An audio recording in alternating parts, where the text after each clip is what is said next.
है WOHG64 star.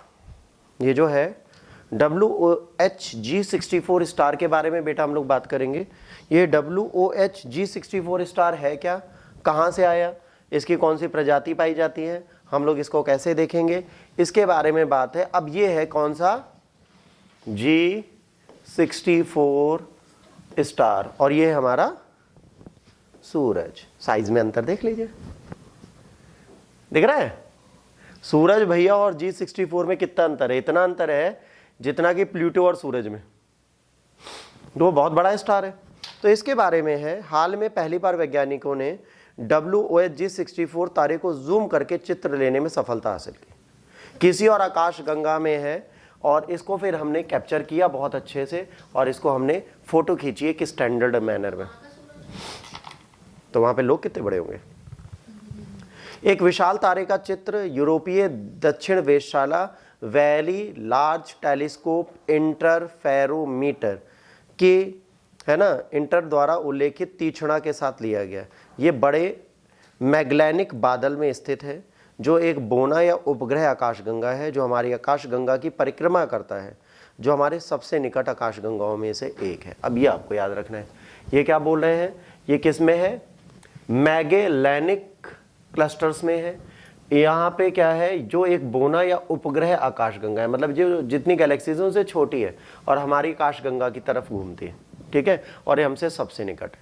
इसकी खोज 1970 में है ना बेंट वेस्टरलैंड्स और ओलेंडर और हेडिन ने की थी। संयोग से इसका नाम WOH इन तीन खोजकर्ताओं के नाम का संक्षिप्त क्या होता है, रूप है।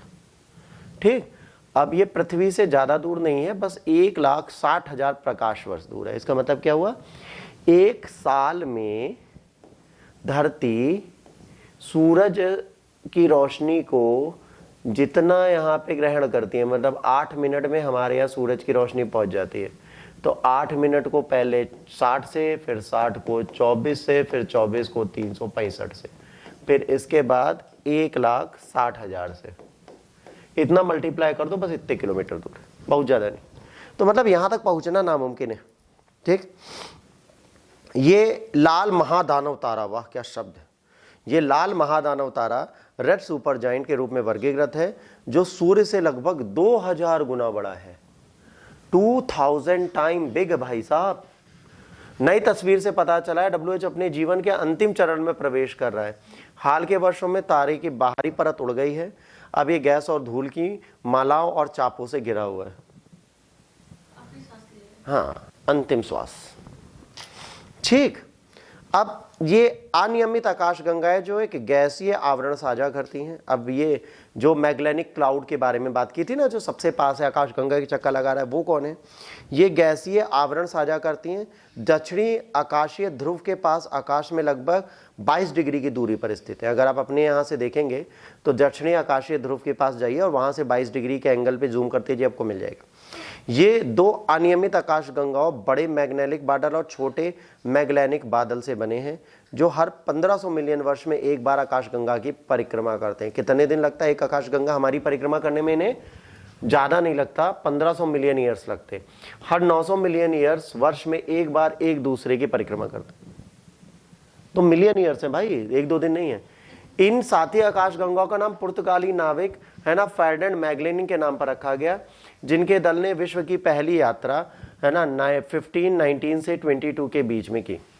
मैगेलेनिक बादलों का निर्माण लगभग उसी समय हुआ जब मिल्की वे आकाशगंगा का निर्माण हुआ, लगभग 13 अरब वर्ष पहले। जब आकाशगंगा बनी तभी ये भी बने। वर्तमान में मिल्की वे आकाशगंगा के चारों ओर कक्षाओं में कैद है। एक दूसरे के साथ आकाशगंगा के साथ कई बार ज्वार भाटे का सामना कर चुके हैं। ठीक है, मतलब वहां पे भी हैवी टाइड्स आते हैं। अनेक युवा तारे और तारों का समूह है और कुछ पुराने भी हैं। जो पुराने वो मर रहे हैं और कई नए तारे उसमें बन रहे हैं। तो आकाशगंगा का काम ही है, जो मिल्की वेज जितनी है वो क्या करती हैं, कई सारी चीजों को बनाती है। अब सुपरनोवा क्या होता है, सुपरनोवा एक बहुत बड़ा तारा होता है, ठीक है, जो अंतिम रूप में होता है और उसके बाद उसमें बहुत बड़ा विस्फोट हो जाता है। जैसे तारा है, तारा जब मरेगा तो उसकी जितनी ताकत होगी, गैस होगी, उसे लास्ट में ब्लास्ट कर देगा। जब हमारा सन मरेगा ना, हम देखने के लिए नहीं होंगे, धरती खत्म हो गई, वास्तविकृत हो गई होगी। जैसे सूरज अभी धीरे धीरे मरने की कगार पे जाएगा तो वो और ज्यादा गर्म हो जाएगा। ठीक, कम से कम 2-3 लाख साल तो वो तपता रहेगा। उस तपन में हम लोग वाष्प बन चुके होंगे, होंगे ही नहीं। धरती खत्म, मरकरी, वीनस, अर्थ, मार्स सब खत्म। अगर जुपिटर अपने मास से बच गया तो बच गया, वरना वो भी खत्म। तो जब तारे बड़े होते हैं तो चीजों को खत्म कर दें।